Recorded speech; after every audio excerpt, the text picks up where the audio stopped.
Tak,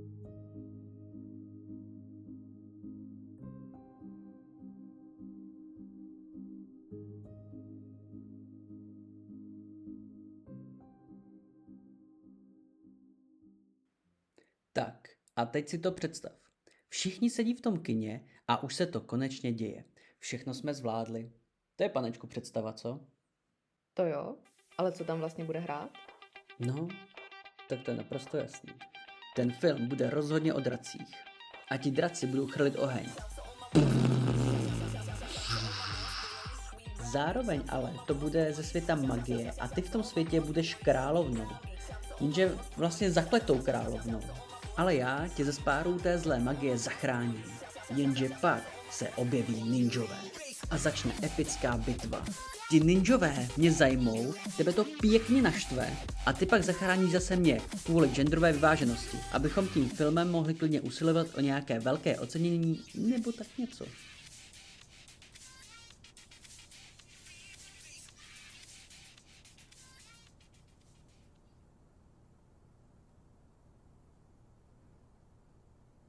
Jako takhle, ty ninjové už jsou možná trochu moc.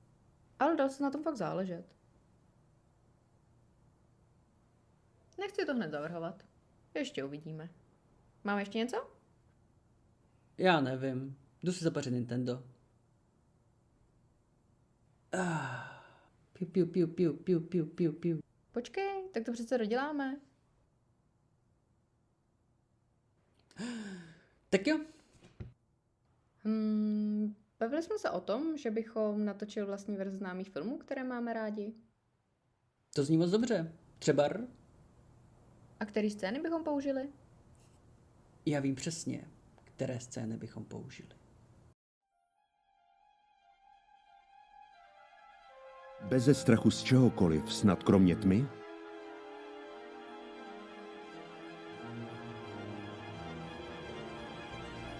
Zde žijí naši předkové, první lidé. Znáte moji ženu? Jo, šéfe. Pěkná, co? Jo, šéfe. Poslouchej, jaké se tobě vlastně líbí ženské, co? No, živé. Tak to jo.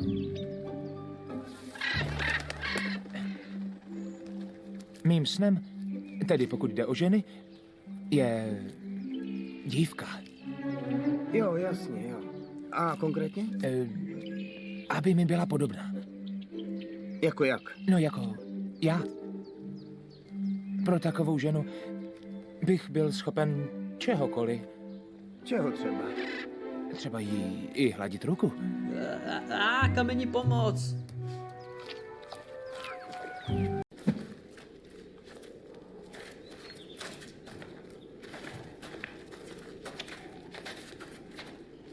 Poslyš.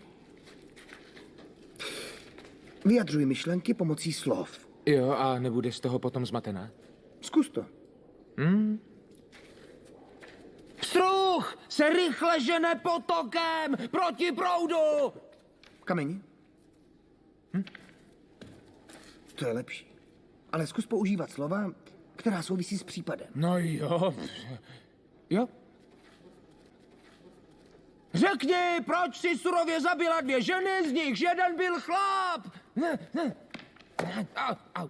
To bylo mnohem lepší. Jo, ale něco ti řeknu. Předtím se mi to taky zdálo dobrý. Byl jsi dobrý. Díky, ale to gesto mi moc Potřebuješ nešlo. odpočinek. To je skvělý. Ale kdybychom mohli hrát v kterýmkoliv filmu, tak bych se asi vybrala film Sirotek.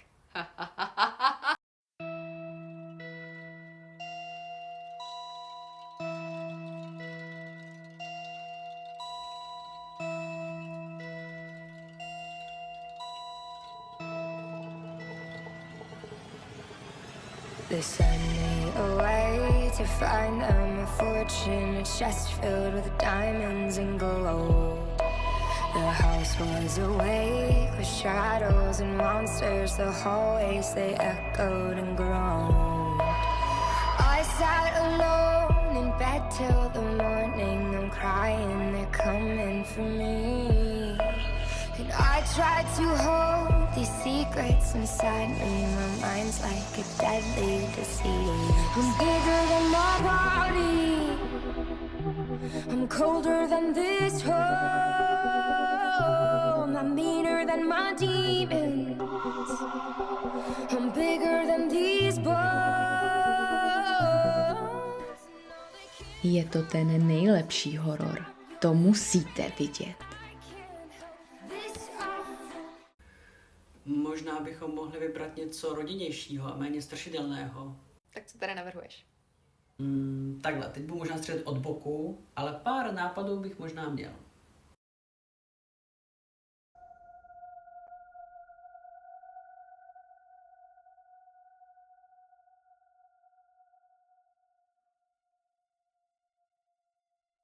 For Frodo.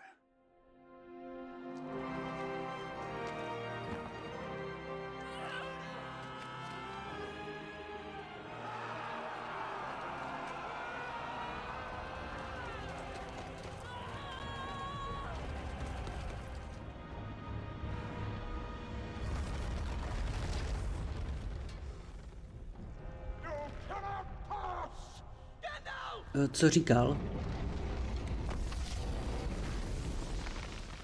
I am the servant of the secret fire, wielder of the flame of Arnor. Co říká? Rozumíte tomu někdo? Not avail you, flame of Udun!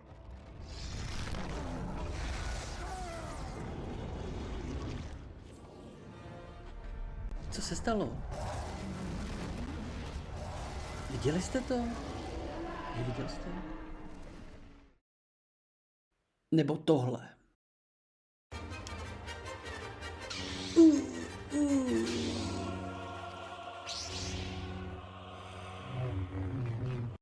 Kredity ti budou stačit. Ne, nebudou. Když o tom teď tak přemýšlím, tak vlastně i tohle by bylo dobrý. To je taky dobrý film. A tohle je taky dobrý film. Počkej, ale tohle taky. A tohle je taky skvělý film. A vlastně i tohle. A tohle je taky skvělý film. Kačí. Myslel jsem si, že jsme v tom spolu, ale evidentně taktizovala celou dobu. Vůbec nevím, jestli můžu ještě věřit. Když jsem viděla, jak se na mě Míra dívá, bylo mi jasné, že už mi tolik nevěří. Jak jsem se ale měla zachovat? Chovala jsem se podle toho, jak se cítím. Provinila jsem se snad tolik? Všechno odpuštěno. Máš pravdu. Nemusí to být žádný z těch filmů. Co ale natočíme? Možná bychom se mohli vydat jiným směrem. Mohli bychom natočit film svůj vlastní, úplně jakýkoliv. Kdyby si mohla mít jakýkoliv film, který by to u tebe byl?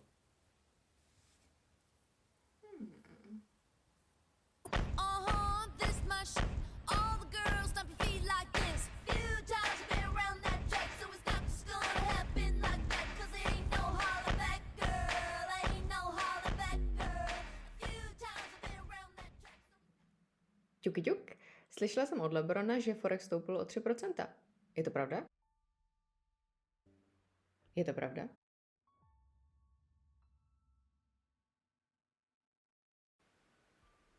Stoupl o 40 procentuálně.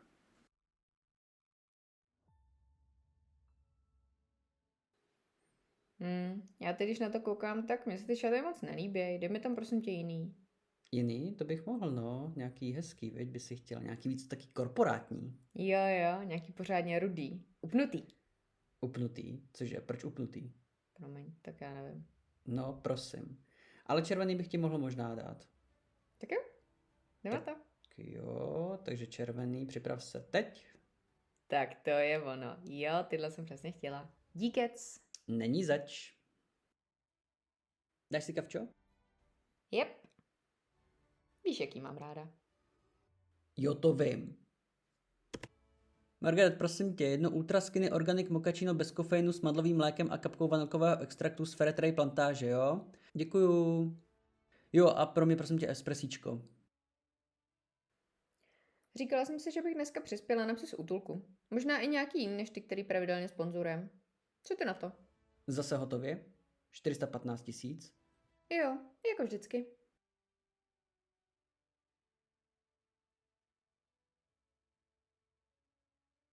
Máš tam všechno, můžeš si to spočítat. Prima. Dneska večer Lamuršo? A nemáš se dneska sejít náhodou se svojí kamarádkou Kristý? Nejlepší kamarádkou? Já ji asi pak později navštívím v práci. Je to fakt hodná holka. Mhm. Jasně. Tak jo, tak si pak zavoláme.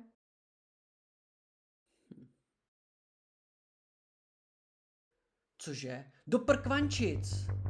Himmel, Hergot. Okradli nás. Všechno je pryč. To není možný, ukaž mi to. Zkusím přešifrovat firewall. Možná jde o chybu lineárního ostrůvku. Dešifruj pragmatickou strukturu mnohočlánku. Ne, to je vlastně blbost. To ne. Spustil si aditivní regresivní model kybernetické analýzy? Nefunguje to. Peníze jsou pryč. Nic nezůstalo. Něco ale zůstalo. Digitální stopa. Dál už ale nevím. Budeš muset pomoct? Pomoct? No jasně. Pojďme se podívat na klasické mírovo-informativní okénko z pohledu moderní kinematografie a narratologie jako takové. Dobře vystavený příběh není náhoda, ale řemeslo. V tomhle videu se podíváme na konkrétní techniky vyprávění, které z obyčejného textu dělají poutavý zážitek. Od tříbodové struktury přes napětí a záhady až po způsoby, jak docílit skutečné imerze diváka. Začněme klasikou. Tříbodová struktura. První akt, expozice. Představuje postavy, svět a hlavně initiating incident, čili okamžik, který všechno spustí. Druhý akt, konfrontace, je naplněný konflikty, překážkami a gradací. A třetí akt, rozuzlení, přináší katarzy, tedy emocionální vyústění, který divák potřebuje, aby příběh působil celistvě. Struktura je kostra, na které stojí celé vyprávění.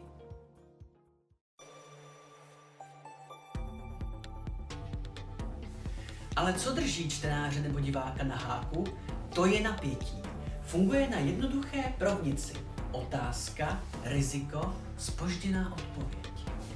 Když necháme hrdinu stát na prahu nebezpečí a zároveň zatajíme, co přesně se stane, mozek diváka se aktivuje. Stejně tak funguje záhada. Máme důsledek, ale chybí nám příčina. Kdo zabil? Proč zmizela? Záhady nutí mysl hledat odpovědi a udržují diváka ponořeného do příběhu. Bez motivace není hrdina. Potřebuje chtění. Touhu po něčem konkrétním, ale to samo nestačí. Skutečná hloubka přichází s vnitřním konfliktem. Hrdina chce dvě věci, které se navzájem vylučují. Lásku i svobodu. Moc i čest. A právě tahle rozpolcenost vytváří dramatičnost, která zůstává v divákovi i po skončení celé... Míro, ty to čteš. Ne, nečtu. Teď vidím, že furt koukáš do stejného místa a čteš to. No, tak to čtu, no. Vypadá to blbě. A odkud máš vůbec ten text? Od kdy je láska opak svobody? To nevím. Já jsem se jenom radil s ChatGPT. Pochválil mě a pak jsme spolu vymysleli tuhle show. Když pomenu ty příšerný efekty, tak se zeptám na rovinu. Pomůže nám tohle vymyslet poutavý pokračování našeho příběhu? Asi ne, já jsem tomu stejně moc nerozuměl. Tak se asi posuneme k něčemu jinému. Co kdybychom nedělali můj vysněný příběh, ale tvůj? Jaký by to byl? No, lásko, skoro jsem se bál, že se nezeptáš.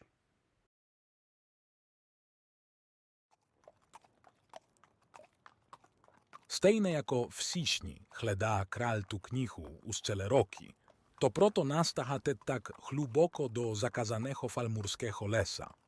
Prý je ta kniha tak mocná, že i obyčejný člověk vycítí její magickou přítomnost. Ta kniha je velmi mocná. Tady je všechno ale mocné v tomhle lese. Myslíš lesní víly? Lesní víly, velkodláči, zaludáči, morlínči. Tady nevíš, jestli te přitahuje kouzlo knihy, nebo je to jen další trik kouzelných stvorení. A teď vzadu ve vozu? Čo vzadu ve vozu? Necítíš odtamtuť volání? To se víze cítím. Tenhle les te ale pokousí. Chce, abychom zastavili kone a zkontrolovali to. Ve falmurském lese nikdy nezastavují kone. Nechceme nik riskovat.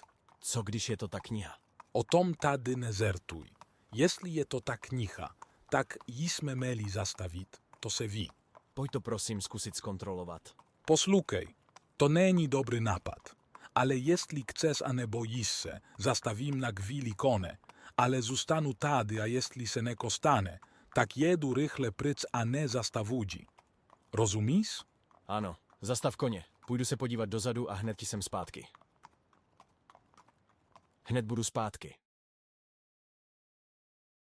Tak co, je tam něco? Ta kniha tu byla, cítím to. A zdá se, že je v rukou nějakého Meruna. A asi je zrovna teď na útěku v těchto lesích. To není Merun, to je Merlin, kdo ji má. Musíme rychle jet a informovat král. Merlin se skrývá v těchto lesích.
Kdo tam je?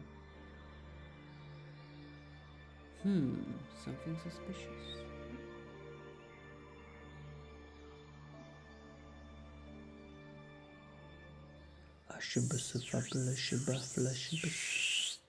Boom.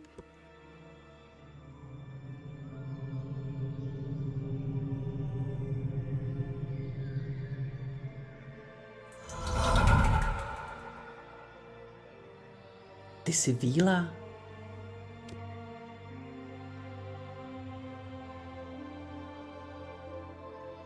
Takže víla.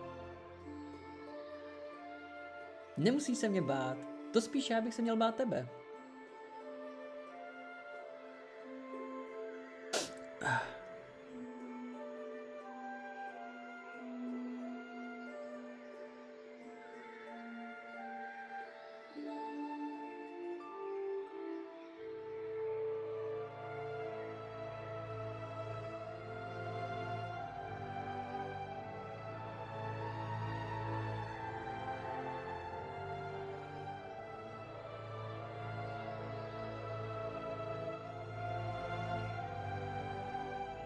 Myslel jsem si, že lesní víly jsou plaché. Musí to být ta kniha, co ji přitahuje. No, krásná vílo. Můj mistr mi odkázal něco, po čem touží celý svět.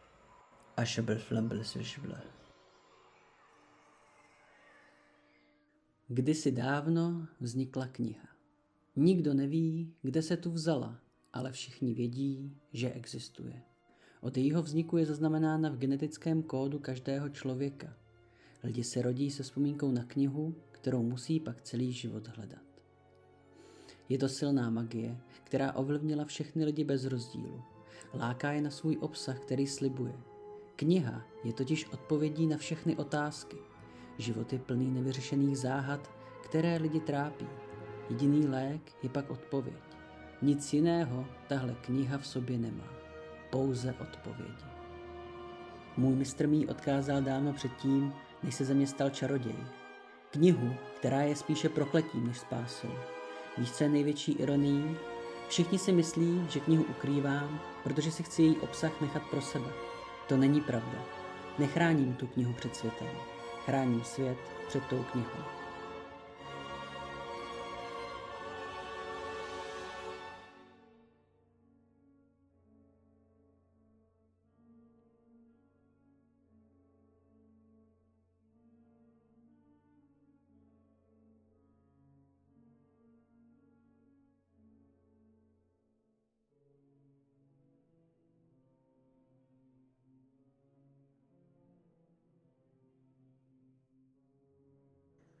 No nic, je čas jít.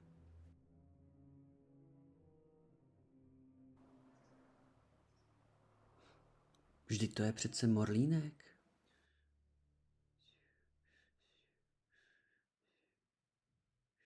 Ty marlínci se mi líbí nejvíc, jsou nádherný. Ale bylo by to fakt asi těžký. Já vůbec nevím, jak bychom to udělali. Jako nějaký loutky, nebo... Možná je to spíš materiál na knížku. Co myslíš?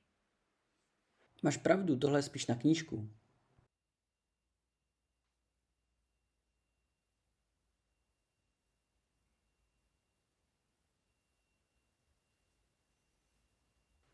Míro, tebe něco napadlo. No... Jo, tajuplný svět... Ne. No, tajuplný svět skřítku? Ocitáme se v nádherné a harmonické říši skřítků. Avšak i zde mají své nedostatky. Šéf se asi naštval, že nepřišla hlídat děti. Pardon. Jo. Ustupte, promiňte. Ustupte, promiňte. Jak, promiňte? Hele, chceš do držky? Ve městě roste napětí, protože se v nedávné době začali ztrácet skřítci. Právě jsme na policejní stanici. Vrchní komisař Spravedlníček vykresluje detaily případu stážistů. Tak hele vy koprňáci, dosud evidujeme 10 zmizení skřítků. Ačkoliv nemáme jediné vodítko k případu, je nám všem jasné, kdo zatím stojí. Nemůže to být nikdo jiný než Zlobíšek. V úvahu ještě připadá jeho bratranec Únosíček, ale sázíme spíš na Zlobíška. Vyšetřujíčků, hledáčků, spravedlníčků, Emily i všichni ostatní. Dejte se do vyšetřování. Moment, právě přišel náš milovaný skřítek Lásíček. To je Lásíček. Dobrý den, skřítku Lásíčku. Dneska vám to opravdu sluší. Jste náš milovaný skřítek a máme vás všichni strašně moc rádi. Jupí, já mám takovou radost. Už dlouhou dobu pozoruji jednu dvojici. Jmenuje se Míra a Káťa. Jejich vztah je tak krásný a teď se dokonce i zasnoubili. Brzy se budou brát. Jupí, mám je moc rád. Ano, Lásíčku, tyhle lidé jsou opravdu hodně lásky a jsou skvělí a výborní. Přesně jako říkáš. Gratulujeme vám k zásnubám, vy prťouchlatá.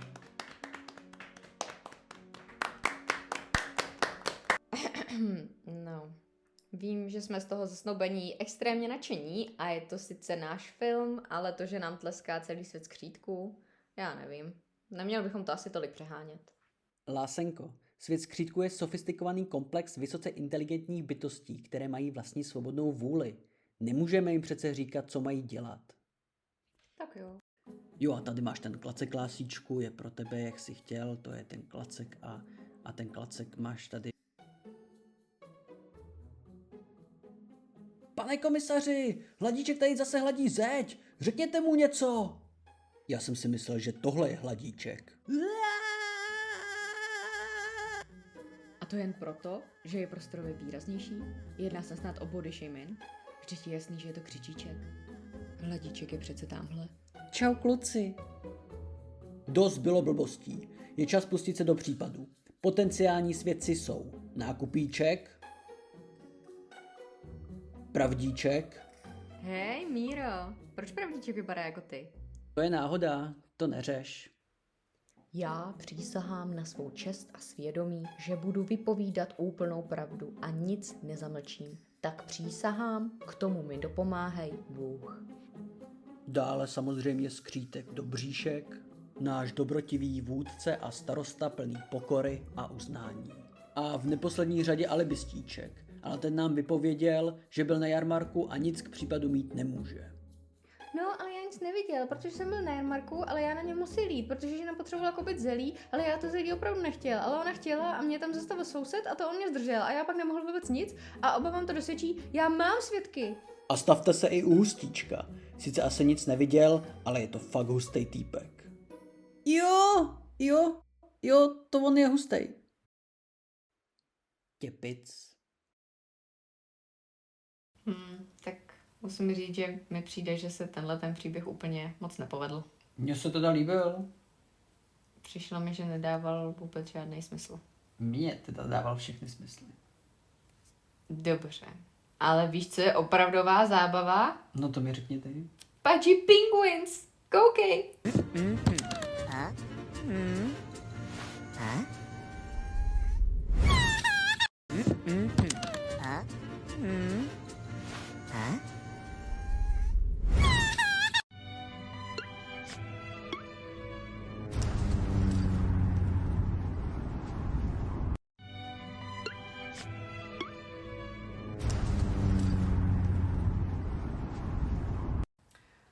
Lásko, tak musím ti říct, že Pudgy Penguins byli opravdu nádherný a moc děkuji, že jsi mi ukázala. Schváleno hustíčkem. Tak prima, můžeme pokračovat dalším příběhem, jestli nějaký máme. Lásko, máme jeden, který tě naprosto rozseká.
Oはよう、アヒルちゃん。シャオ食は何を食べるの？今日はシャオ食を作ろうと思ってたんだけど。熱心に、それは素晴らしいですね。ありがとうございます。彼女が気に入ってくれるといいのですが、すぐに準備が整います。お仕事を楽しんでくださいね。あ、素晴らしいですね。本当にありがとうございます。どういたしまして。午後はスケトニになってゆち楽しもうと思って。本当に食べ物が好きなようですね。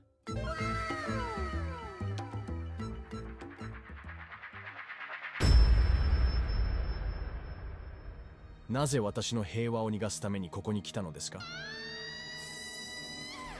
あれは彼らだ。助けを呼んだ方がいい。以前話した王子金未人者だ。これらの忍者は私たちの平和を逃がすことはありません。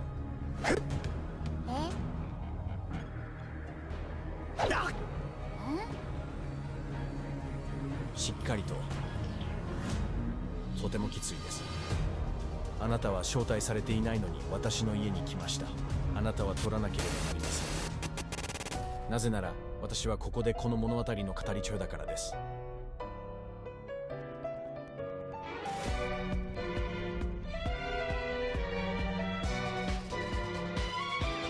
そして私は自分の意志で物語の歴史を書き換えることができるのです。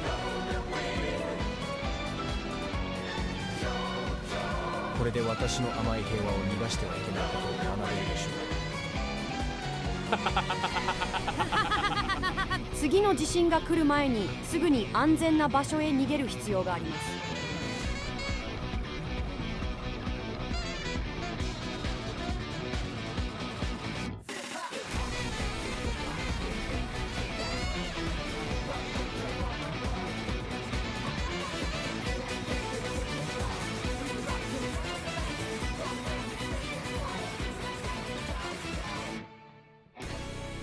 もしあなたがこの物語の語り手なら、私は架空の人物だということに気づきましたか？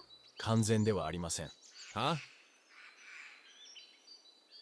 この現実世界では私は本当に自由に物張りを醸り出せる。でもあなたを襲ったのは私の意志じゃない。それで私は本物ですか？あなたは自在する優先な創造主のパラドックスそのものである。何ですか？限られた創造主のパラドックス。あなたは物だらの中では全能の力でさえ影響を与えることができない存在であり、そしてなぜ私の手はひょりっているのでしょうか？そうです。この物語は私がコントロールし作り上げたものですが、なぜあなたのクズが光っているのか全くわかりません。詩もあなたの物語の口述者になる可能性はありますか？多分、これはすごいですね。これは素晴らしい。私たちが望むように自分たちの物語をつなげるということ。映画館の外にも同じ人生が待っています。チャウジズがうまくいかなくてごめんなさい。近いうちに必ず埋め合わせます。新婚生活でもいいから。素敵ですね。私の考えと同じことを言っていますか？多分、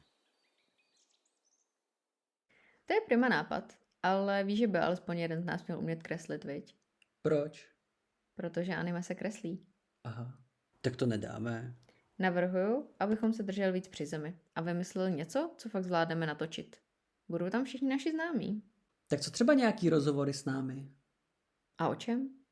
No přece o těch, co jsou právě teď v tom kině. To je super. Připrav scénu, jdeme natáčet. Konečně máme to, o čem bude náš film.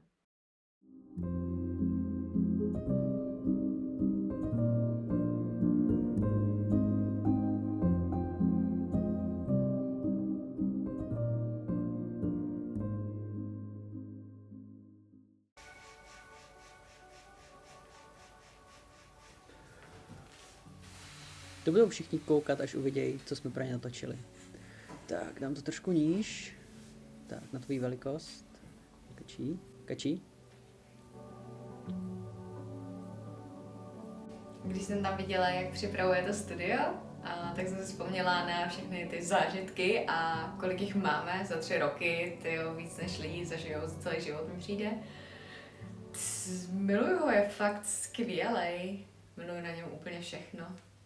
I love you, I love you, I love you, I love you, I love you, I love you, I love you, I love you, I love you, I love you, I love you, I love you, I love you. I love you, I love you, I love you.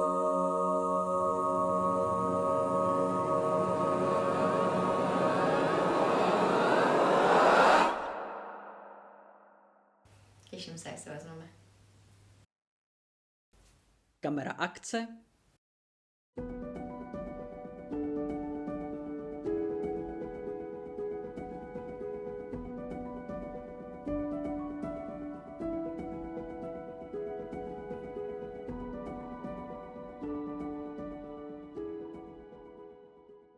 Vítejte v malých rozhovorech od srdce. Dobrý den. Dobrý den, děkujeme za pozvání. Kdo vás, Káťo, v životě nejvíce ovlivnil? Tak samozřejmě to byla moje mamka, hodná, pečující, věčně uklízející a výborná kuchařka. A kdo nejvíce ovlivnil vás, Míro? Asi Ježíš.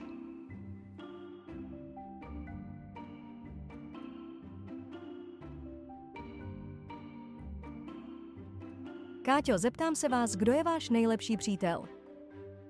Tak rozhodně Kristý, protože jsme kamarádky už přes 20 let. Je skvělá, podporující a tak. A jaký má na sobě dneska nádherný šaty. Ty kráso. A váš nejlepší přítel, Míro? Dobrá nálada. Co tím myslíte? Já nevím. Další otázka. Mohli bychom dělat ty rozhovory odděleně.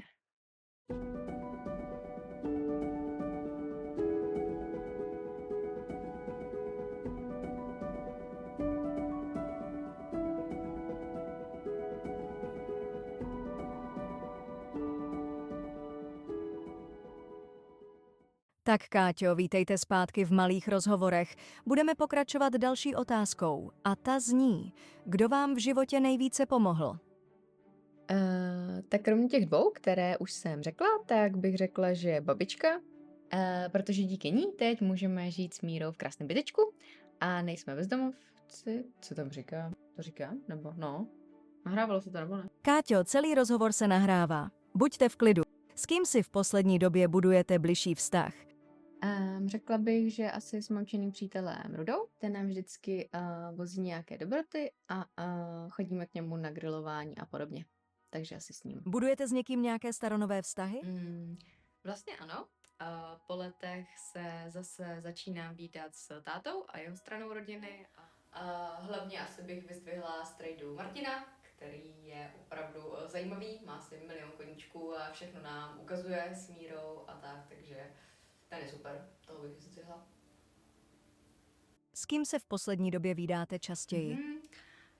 Tak kromě všech dříve zmíněných, o kterých jsem už mluvila, tak bych řekla asi strejdovu rodinu, strejdu a jeho rodinu. S nimi se často vídáme v létě na jeho krásné pergole, kterou stavěl se svými syny svýma vlastníma rukama.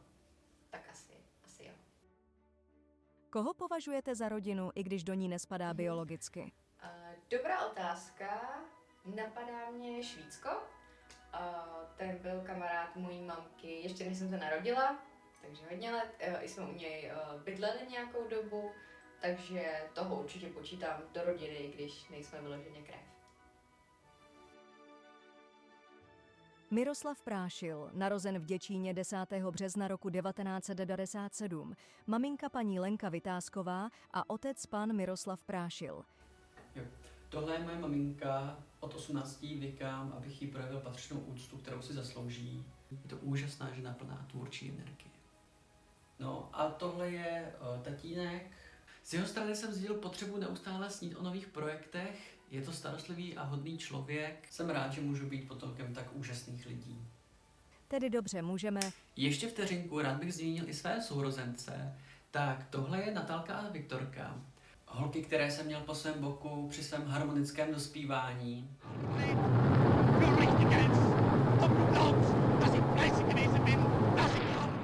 A tady Haničku s Honzíkem, kteří se tohoto teroru částečně vyhnuli. Ale působení mé osobnosti se už vyhnout nedokázali. Což je ale velice dobře. To ano, to je moc dobře. Můžeme se pustit do otázek? Jsem s nimi. Kdo je váš nejlepší přítel? Tak rozhodně bych rád zmínil Járu z Kopce, Honzu Suchého a Dana Horitu. Ale nejvíc na té příčce by se ukázal asi pán Jakub Styrančák. To je on. Krásně řečeno. S kým si budujete lepší vztahy? Těžko říct, ale napadá mě manžel mé milované matky Roman Vytásek. Ty vztahy byly vždycky dobré, protože je to fajn chlap. Ale poslední dobou jsem s ním měl tu možnost trávit víc času a potvrdit si to. Kdo vám v životě hodně pomohl? Babička Ilonka Prášilová. Tato milá paní mě zahrnovala láskou už od doby, kdy jsem si neuměl zavazovat kaničky. A teď? Kdykoliv ji navštívím, tak mi do ruky strká peníze a krabice funglenových telefonů, hrnců a mixérů, které jsem ani nevěděl, že potřebuju a chci. Mohl bych ji pozdravit? Určitě můžete. Ahoj, babi, já jsem v televizi. Kdo je pro vás takovým vztahovým vzorem? Pro mě osobně je to babička Míla s dědou Harrym. Celý život je vídám jenom spolu a to, jak kráčí životem společně, je pro mě velice inspirativní. Kdo podle vás vaří tu nejlepší krůtu? Tak zde je to také bez debat. Nejlepší krůtu vaří rozhodně Kateřina Svěcená. Když jsem ochutnal její krůtu, tak ta kombinace chutí byla do nebe volající. Slyšela jsem, že jste se svojí přítelkyní Kačkou čerstvě zasnoubení. Je to pravda? No, paní moderátorko, smím tak říkat. S Kačkou jsme opravdu velmi šťastně zasnoubení. Velmi šťastně. Počkej, řekl jsem to správně? Perfektně. Já bych v tom dokumentu ale chtěla zmínit všechny. Dokážem to? Uvidíme. Ale máme rádi tolik lidí. Představ si, kolik jich je.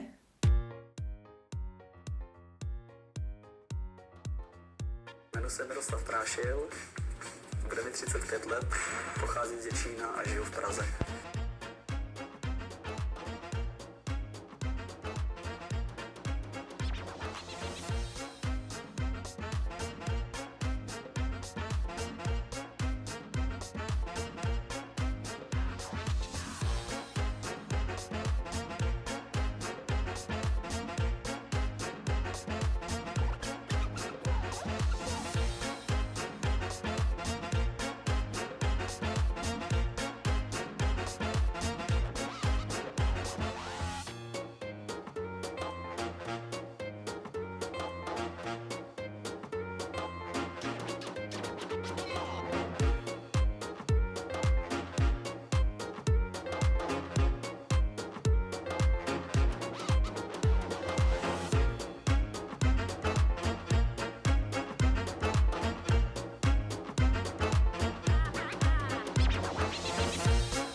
ještě uvidíme, jak to uděláme. Jdeme venčit Ernestíčka? Jsem hned za váma.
Tak jsme zpátky.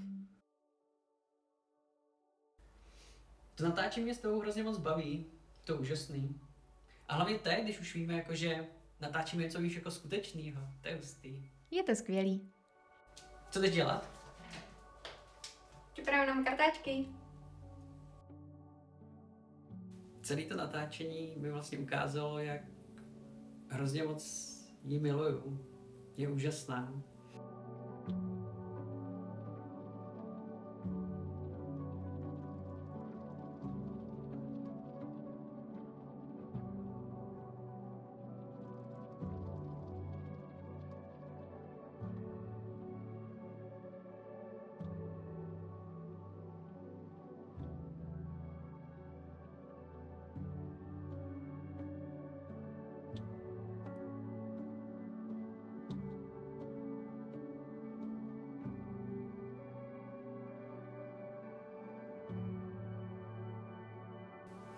Opravdu se moc těším, až se vezmeme.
Vážený pane náměstku, dovolte mi, abych vám představila zde přítomné snoubence, ženich Miroslav Prášil, nevěsta slečna Kateřina Cháková.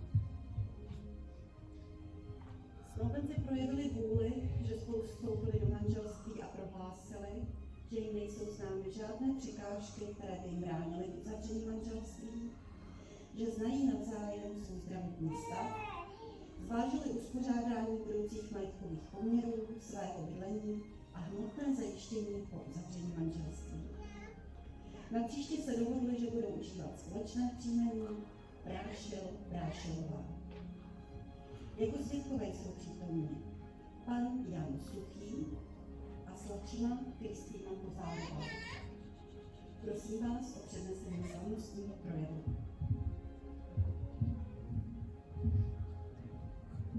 Vážení snoubenci, Je mi velkou ctí, že vás mohu provázet při vašem vstupu do svazku manželského.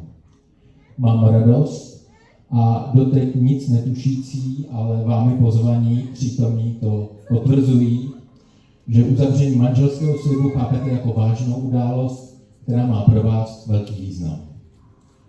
Vaše životy se dnes oficiálně spojují. Dál tak bude platit, že co jednoho se dotkne, nebude lhostejné druhému, co jednoho bude soužit, nebude druhého naplňovat radostí. Svým rozhodnutím dáváte právní základ nové rodině. Za její mravní hodnotu budete ale učit celou svou osobností, tak trochu celým svým životem. Tím budou ovlivněna vaše jednání v každé situaci a rozhodnutí a činy. Uzavření manželství se ale na druhé straně nespřetrhávají všechna pouta, která vás vázala dosavadním rodinám. Rodiny každého z vás vynaložily velké úsilí, aby vás dobře vychovali. Věřím, že na to nikdy nezapomenete. Že si budete umět připomínat jejich lásku a péči a podaří se vám uspořádat si manželský život tak, aby i nadále na vás mohli pohlížet s hrdostí. Ctěte a milujte svou rodinu, mějte rádi i rodinu svého partnera. Važte si svých přátel a pokud mohu doporučit, nejlépe, ať stanou se přáteli společnými. Vaše manželství bude šťastné, bude naplněno opravdovou láskou, vzájemnou důvěrou a úctou. Bude tedy jeden druhému pomáhat, jeden od druhého se opírat. Od dnešního dne začínáte být oficiálně na všechno dva. To krásné, povznášející, ale i zavazující. Karel Čapek na toto téma říká: jsme dva na všechno. Na lásku, na boj i na bolest a na hodiny štěstí. Dva na výhry i prohry. Na život a na smrt. Dva. Moudrá to slova. Nech je tedy před vámi dvěma krásná budoucnost, spokojený a šťastný život a i nadále žijete tak, jak dnes krásně oficiálně začínáte. A proto přistupme k vlastnímu svatebnímu aktu. Táži se vás, pane ženichu Miroslave Prášile, zastupujete do manželství dobrovolně a z vlastní vůle se zde přítomnou slečnou Kateřinou Hákovou. Ano. Táži se vás, slečno nevěsto Kateřino Háková, zastupujete do manželství dobrovolně a z vlastní vůle se zde přítomným panem Miroslavem Prášilem. Rozhodně ano. Děkuji. A protože jste splnili všechny požadavky právního řádu České republiky, prohlašuji opravdu vaše manželství za právoplatně uzavřené.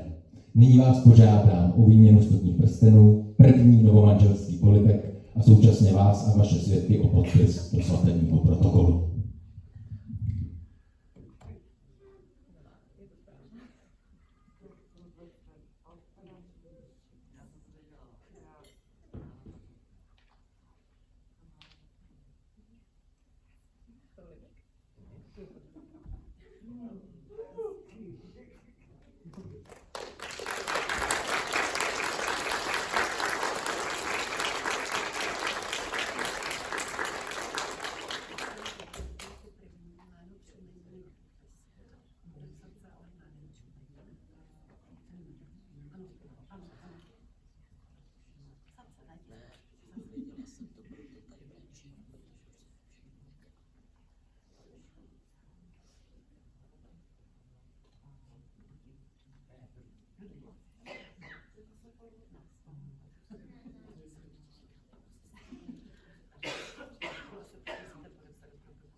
Dámy a pánové, vážení diváci, pan a paní Prášilovi, můžete přistoupit k gratulacím začínáme a nevěsty.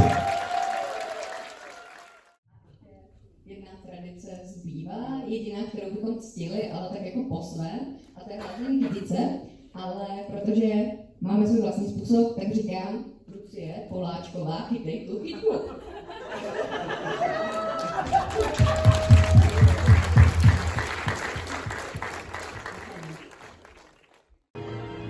Zde žijí i naši předkové. První lidé. Znám takový ženu? Grošev, pěkná. Grošev. Poslouchej, jaké se tobě vlastně líbí ženské, co? No, živé. Tak to. Co říkal?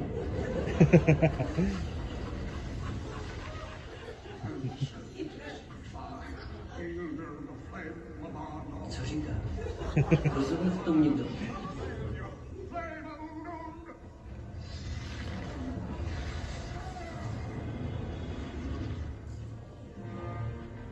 Co se stalo? Viděli jste to?